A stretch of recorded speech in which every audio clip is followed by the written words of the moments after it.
ओम नमः शिवाय। आप सभी का हमारे YouTube चैनल पर हार्दिक स्वागत है। सावन महीने के शुक्ल पक्ष की तृतीया तिथि को हर साल हरियाली तीज मनाई जाती है, जिसे श्रावणी तीज और छोटी तीज के नाम से भी जाना जाता है। और ये त्योहार हर साल हरियाली अमावस्या के ठीक 3 दिन बाद और नाग पंचमी से 2 दिन पहले आता है। हिंदी पंचांग के अनुसार हमारे देश में तीज तरह तरह की मनाई जाती है।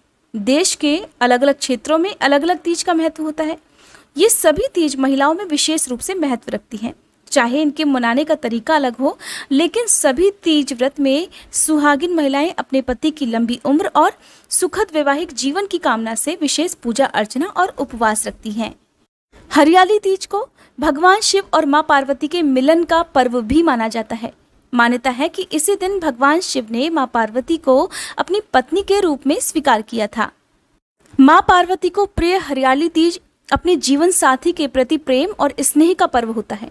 महिलाएं इसे छोटी तीज या मधु श्रवण तीज भी कहती हैं।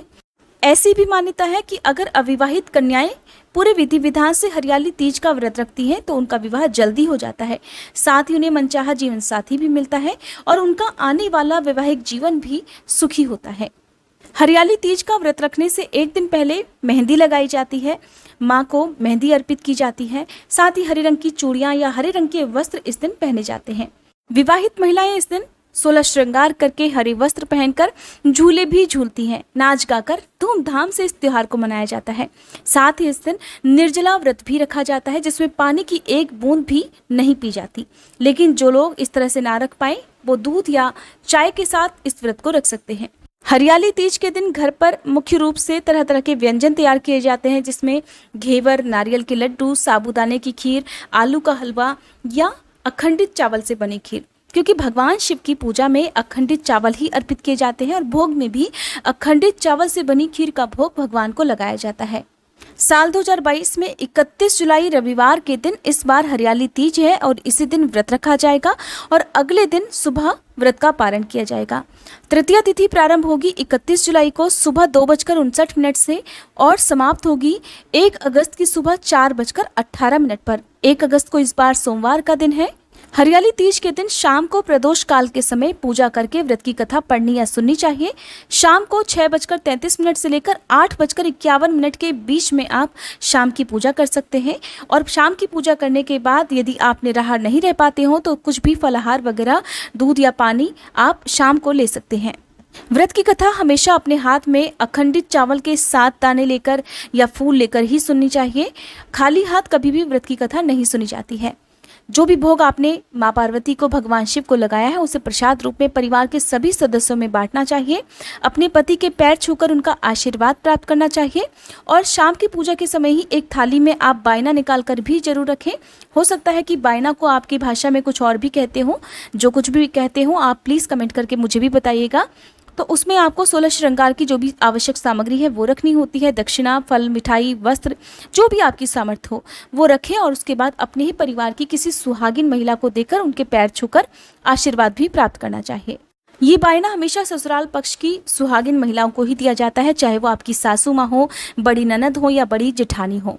अगर व्रत के दिन पति घर पर ना हो या जो भी सुहागिन महिला आपके घर में बड़ी हो, ननद, जेठानी या सासू माँ, वो घर पर ना हो तो देखिए आप उनसे फ़ोन पर बात करके भी उनका आशीर्वाद प्राप्त कर सकते हैं। पति अगर घर पे नहीं है तो माँ पार्वती से प्रार्थना करें कि वो आपके पति को सही सलामत रखें, आपके सुहाग की रक्षा करें और फिर आप उनके दर्शन जो है वो फ़ोन पर भी कर सकते हैं, क्योंकि आजकल सब कुछ टेक्निकल है। पूजा विधि भी आपके लिए आसान हो जाएगी। शाम को आप अपने पति से बात करके भी व्रत खोल सकते हैं। व्रत के दिन अपने पति से बहुत प्यार से पेश आना चाहिए। उनका अपमान किसी तरह से वैसे तो कभी भी नहीं करना चाहिए, लेकिन जो भी विवाहिताएं, जो भी व्रती जो होती हैं, वो व्रत के दिन यदि इस तरह का कोई भी काम करती हैं, अपने पति पर क्रोध करती हैं, तो उनका व्रत खंडित हो जाता है।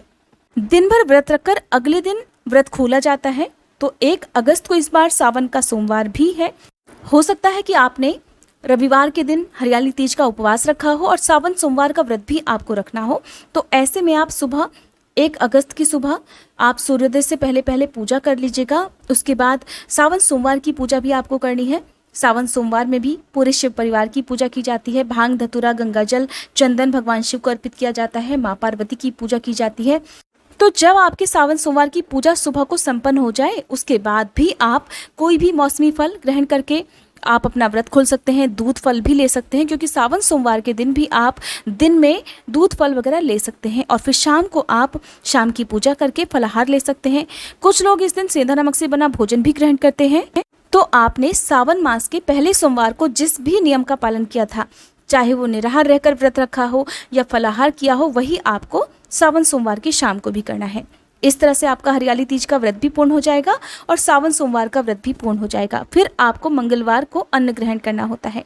ये थी आज की वीडियो। आप हमारे इस चैनल पर आने वाली वीडियोस में हरियाली तीज की कथा भी जरूर सुनिएगा। और उम्मीद करती हूँ आप आजकल हमारे इस चैनल पर हर दिन नियम से शिव महापुराण की कथाओं के साथ साथ सावन मास महात्म्य की कथाएं भी सुन रहे होंगे, जिसमें आपको भोलेनाथ की बहुत सारी कथाएं सुनने को मिल रही होंगी।